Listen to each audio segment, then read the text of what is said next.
the #1 finger up in the air. Big win coming in from Tengku Janlei from 23 Motors. As we're going to be seeing onto the highlights here, ladies and gentlemen, check it out.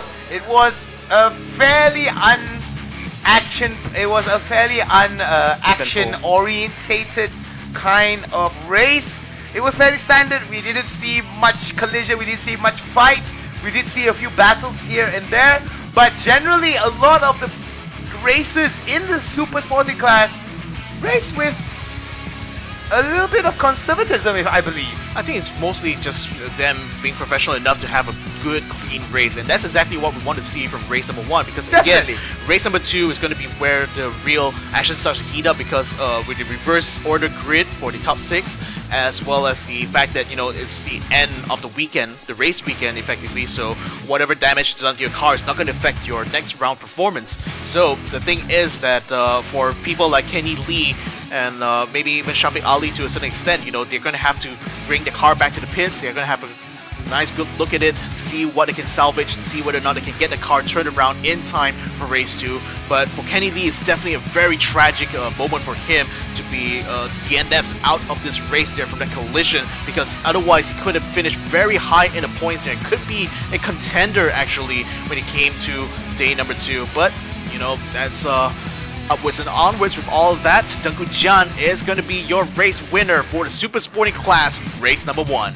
And the checkered flag signifying our winner for Tengku Janlei in the highlights here. Beautifully done as Mark Darwin, Brendan Paul, Boy Wong, William Ho, Freddie Ang, and Shafiq Ali were the ones that were able to walk away from that were able to cross the finish line, as Kenny Lee will be the only one left out into the cold. We do hope that he will be able to come back into this game with higher spirits and a better effort, and hopefully better fortune. That's right. So this has been the first race here for the super sporting class. I hope you guys will stick around though, because we'll be going into the sporting class coming right next, and you better believe it, it's going to be a very packed grid. 16 drivers on the track. There's definitely a huge potential for some action there. My name is Victor Ang. Joining me here is Nick Harris. This is going to be the Toyota Gazoo Racing Festival Season 3, Round 3. Hope you guys enjoyed that. We'll be right back after these messages.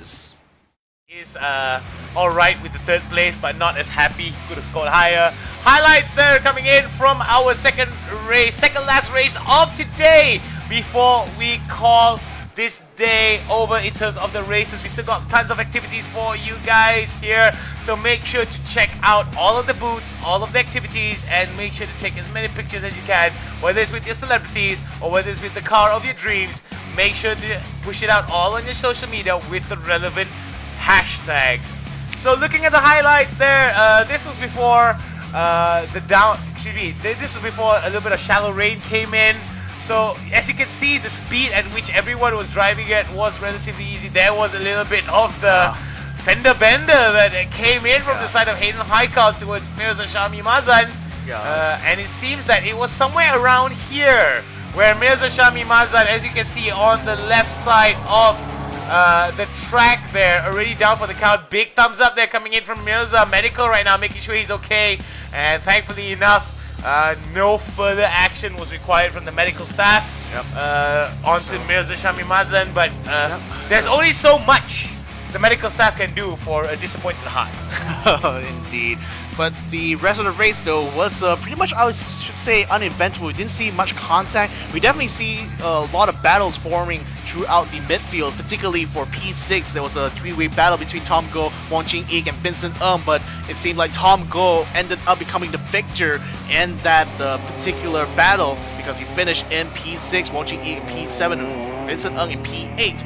And once the rain started pouring, though, that's when tension started to rise here, because for some of these guys, especially for Haziq Zariel, you can see he's getting lapped here towards the end.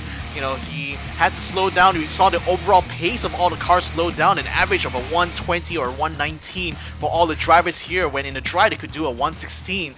So it's definitely a huge difference, in terms of their pace. Well, ladies and gentlemen, sunny skies are gone. It's starting to lightly rain a little bit, but let it not deter you from coming down to Stadium Negeri Pulau Pinang. Ladies and gentlemen, this is the Toyota Gazoo Racing Season 3, race number 3, coming to you live from Batu Kawan Penang. If you are down, come on down and check out the action. It's totally free. We've got tons of activities, and who knows, you might be able to walk away with the prize. Despite the fact there was a little bit of lack of action here, at least there was a little bit of drama. We saw a little bit of a tire action here, a wild tire appearing onto the map, appearing onto the track. We saw Mirza that lost his lead due to some unforeseen circumstance. And even in the first race of the day as well, we saw one of the leaders be taken out of the race so ungraciously. But thankfully enough, we may see them again. Ladies and gentlemen, if you missed the action, these are the highlights as we talk a little bit about what happened. And there it is, that wild tire that came out of nowhere. And of course, Ayn Idrus being escorted out of the track with medical personnel. But we do see that coming in for all these drivers, they did really well regardless of how hostile the track was for their driving experience. Yet we do see all of them with big smiles, big cheers, and not a single tear from each and every one of them, because they put in all the effort. They managed to conquer a very hostile track in the form of Batu Kawan in Penang. So it's definitely a cause of celebration regardless of whether you entered first or last. I mean, of course, entering first is always great, but the experience of finishing the race regardless of what position, seeing that checkered flag being waved, is definitely rewarding enough for everyone involved in the promotional series. I mean, as they all say, you know, to finish first, you first have to finish. Ah, okay, that was good. I was waiting for the punchline, and I was like, oh, there it is. There it is. All right. So, ladies and gentlemen, we are back to the sunny skies of Batu Kawan Penang. Thank you very much for joining us. It has been a wonderful time, despite the fact that we all got a little bit wet, we all got a little bit hot. But it's all great because we've got more action for you guys tomorrow. So remember, we're all about the drive here at Batu Kawan Penang for the Toyota Gazoo Racing Season 3, Race 3 here in Penang.